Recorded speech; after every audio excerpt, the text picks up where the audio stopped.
Hi hello வணக்கம். எல்லாரும் எப்படி இருக்கீங்க? நான் தான் உங்கள் ராமு. நம்ம இப்போ எங்கே போயிட்டுருக்கோன்னு பார்த்தீங்கன்னா, ஆல்ரெடி உங்களுக்கே தெரிஞ்சிருக்கோன்னு நினைக்கிறேன். ஏன்னா நிறைய ஷார்ட்ஸில் நான் போட்டிருந்தேன் உங்களுக்கு. ஸோ வீடியோக்குள்ளே போகிறதுக்கு முன்னாடி இதுதான் ஃபஸ்ட் டைம் என்னோடய வீடியோ பார்க்குறீங்கன்னா சப்ஸ்கிரைப் பண்ணிக்கிங்க. அப்போ தான் நெக்ஸ்ட்டு போடுற வீடியோ எல்லாமே நீங்கள் பார்க்க முடியும். இது வந்து பத்மநாபபுரம் பேலஸ் தாங்க நம்ம இப்போ பார்க்க போகிறோம். ஃபேமிலியோடு நான் விசிட் பண்ணியிருந்தேன். நீங்களும் வந்திருந்தீங்கன்னா கண்டிப்பாக.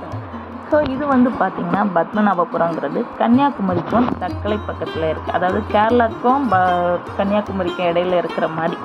ஸோ அந்த பத்மநாபபுரம் பேலஸ்க்கு தான் போயிருக்கோம். டூரிஸ்ட் பிளேஸில் அதுவும் ஒன்றுங்க. மண்டே ஹாலிடே, மறக்காமல் மண்டே போகாதீங்க. மற்ற நாட்களில் அலோட் பண்ணுவாங்க. அதுவும் ஈவினிங் 5 o'clock வரைக்கும் தான் இருக்கும். ஸோ இந்த அரண்மனையை பற்றி பேசுகிறதுக்கு முன்னாடி இது எப்போ உள்ள காலத்தில் உள்ளதுன்னு பார்த்தீங்கன்னா, பத்மநாபபுரம் பேலஸுங்கிறதுக்கு முன்னாடி அதுக்கு கல்குளம் அப்படின்ட்டு இன்னொரு பேரும் உண்டுங்க. இது வந்து திருவிதாங்கூர் சமஸ்தானத்தால் கட்டப்பட்டது. கேரளா ராஜாவால் கட்டப்பட்டதுங்கிறதுனால முழுக்க முழுக்க கருங்கல்லும் ஓடுகளாலும் மரக்கட்டைகளாலும் கட்டப்பட்டது. இந்த ராஜா என்ன பண்ணியிருக்காரு அப்படின்னா, 1601ஆம் ஆண்டில் இருக்கிற கேரளா ராஜா ரவிவர்ம குலசேகர பெருமாளால் கட்டப்பட்டது. ஃபஸ்ட்டு அவர் கட்டும்போது என்ன கட்டினார்னா, அந்த அரண்மனையோட முகப்பு மட்டும்தான் கட்டப்பட்டதே தவிர உள்ளே இருக்கிற இந்த அரண்மனைகள் எல்லாமே அவருடைய மருமகனால் கட்டப்பட்டது. அவர் வந்து பார்த்திங்கன்னா அணிலன் திருநாள் மரத்தாண்டவவர்மா அப்படிங்கிறவர் வந்து இந்த அரண்மனையை ஃபுல்லாக விரிவுபடுத்தி பசுமையால் நிரப்பி வச்சிருக்கிறாரு. ஸோ எங்கே பார்த்தாலுமே ஓடுகளாலும் மரக்கட்டைகளாலும் கருங்கல்லாலும் பெரிய பெரிய அரண்மனைகள் இருக்கும். உள்ளே கண்டிப்பாக டிக்கெட் எடுத்து தாங்க அலோட் பண்ணுறாங்க. ஸோ அடல்ட்டுக்கு, பெரியவங்களுக்கு, ஃபாரினர்ஸுக்கு, கேமராக்குன்ட்டு நிறையவே சேஞ்சஸ் இருக்குது. ஸோ அதெல்லாம் நீங்கள் டிக்கெட் எடுத்துகிட்டு உள்ளே போகலாம். ஸோ உள்ளே என்ட்ரன்ஸ் ஆகும்போதே பார்த்தீங்கன்னா சூப்பராக இருக்குங்க. பின்னாடி பார்த்தீங்கன்னா உங்களுக்கு ஃபுல்லாகவே மலைப்பகுதியோட அடிவாரத்தில் தான் இருக்கும். அது என்னன்னா தொடர்ச்சி மலையோட வேலிமலைங்கிற அடிவாரத்தில் தான் இந்த அரண்மனையே இருக்குது. ஸோ அதையோட இயற்கை வளமும் அதிகமாகவே இருக்குது. சின்ன சின்ன ரூம்களாலும் விரிவான ஓடுகளாலும் இருக்கிற மாதிரி உங்களுக்கு அரண்மனைகள் இருக்குது. நிறைய கதவுகள் வச்ச மாதிரி, நிறைய ஜன்னல்கள் வச்ச மாதிரி விரிவாகவே கட்டியிருக்காங்க.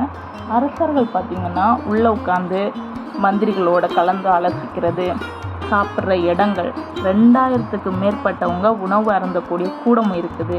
ராஜா பழைய காலத்தில் யூஸ் பண்ண இருக்கைகள், கட்டில்கள், மருத்துவ முகம் கொண்ட கட்டில்கள் எல்லாமே உள்ளே வச்சுருக்காங்கங்க. எல்லாமே பார்க்கத்தக்கதாக இருக்குது. நிறைய இப்போ வந்து படிக்கிற பசங்களை கூட கூட்டிகிட்டு போய் அதெல்லாம் காட்டுறாங்க. ஸோ அதெல்லாம் வந்து இப்போ பாடத்துக்கே வர ஆரம்பிச்சிருச்சு. ஸோ அதெல்லாம் நல்லாவே பார்த்து நம்ம பார்த்துக்கலாம். உள்ளே வந்து இருக்கைகள் கூட அந்த மரப்பலகைகளாலே அழகாக அலங்கரிச்சிருக்காங்க. உள்ளே வந்து பார்த்திங்கன்னா ஒரு சரஸ்வதி அம்மன் கோயில் இருக்குது. இதெல்லாம் வந்து நவராத்திரி டைம்லலாம் நல்லாவே உள்ளே கொண்டாடுறதுக்கு, பூஜைகள் பண்ணுறதுக்கும் தனித்தனி இடங்கள் இருக்குது. இதெல்லாம் பார்த்திங்கன்னா உங்களுக்கு நான் ஃபோட்டோலே போட்டிருப்பேன். நிறைய இயற்கை வளம் உள்ள மாதிரி இருக்கும். உங்களுக்கு அந்த ஓட்டு வீட்டுக்கு நடுமத்தியத்தில் எவ்வளோ இயற்கைகள் இருக்கிற மாதிரி உங்களுக்கு தெரியுது பார்த்தீங்களா? இப்படி தாங்க இது எல்லாமே கேரள மாடலில் உங்களுக்கு அரண்மனை கட்டப்பட்டிருக்குது. இதோட தலைநகரம் பத்மநாபபுரம்னு வந்ததே திருவனந்தபுரத்துலேருந்து மாற்றப்பட்டது தாங்க.